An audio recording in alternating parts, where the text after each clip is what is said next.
L'organisme pour le droit des femmes du Québec est avec nous. Bonjour. Oui, bonjour. Parce que votre organisme a beaucoup demandé ce genre d'intervention. Satisfaite ce matin? Est-ce que ça va assez loin? Bon, c'est sûr qu'on voudrait peut-être un peu plus.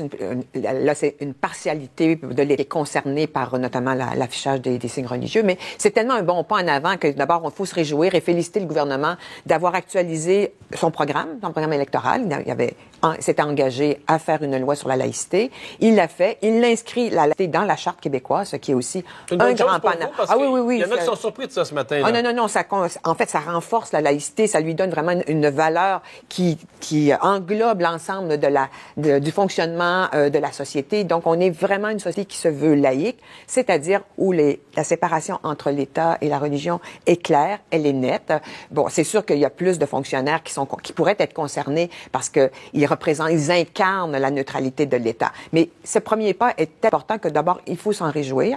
Et je vois que par rapport aux juges, ils ont évité un piège d'une certaine façon en confiant au Conseil de la magistrature le soin de délimiter l'affichage ou pas. J'ai compris, j'ai fait des entrevues plutôt sur LCN, qu'on est plus en matière constitutionnelle, que le pouvoir législatif ne peut pas donner des ordres aux judiciaires, aux juges. Voilà. Donc, on dit au Conseil de la magistrature, mais regardez notre loi, puis assurez-vous que vos juges vont dans cet esprit-là. Voilà, c'est ça. Alors ça, je pense que c'est sage de la part du gouvernement d'être allé dans cette direction.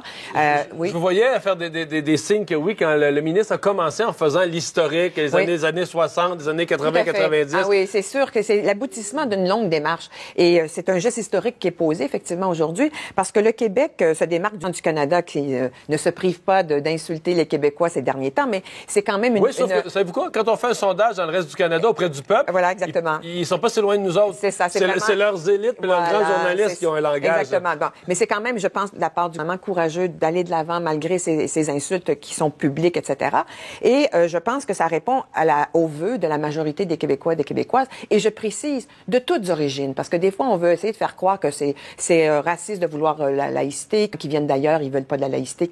C'est faux. Nous, on a beaucoup de militants et de militantes qui viennent des pays du Maghreb et qui se réjouissent ce matin d'apprendre qu'enfin, on va de l'avant avec une loi qui consacre la laïcité et qui met des restrictions à l'affichage d'une préférence religieuse, parce que quand on affiche un signe religieux, on affiche une préférence religieuse, et là, on contrevient à la neutralité de l'État. Il y a quand même des gens qui sont outrés, qui disent on pourrait forcer des jeunes qui auraient été d'excellentes enseignantes à renoncer à la profession.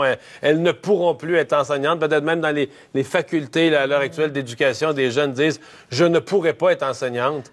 En fait, moi, on mise, nous, plutôt sur le professionnalisme des enseignantes et des enseignants qui vont privilégier leur responsabilité, leur profession par rapport aux responsabilités qu'ils ont par rapport aux élèves qu'ils suivent depuis plusieurs années, et que, bon, peut-être qu'il y a quelques personnes qui vont s'opposer, qui vont faire de la politique peut-être sur le dos des enfants, mais nous, on pense que la grande majorité va respecter la loi. Qui pourront contester, faire des pressions politiques. La commission scolaire English Montreal a déjà annoncé une volonté de ne pas respecter la loi. Voilà, ça, je suis assez étonnée qu'on appelle une institution publique appel à la désobéissance civile.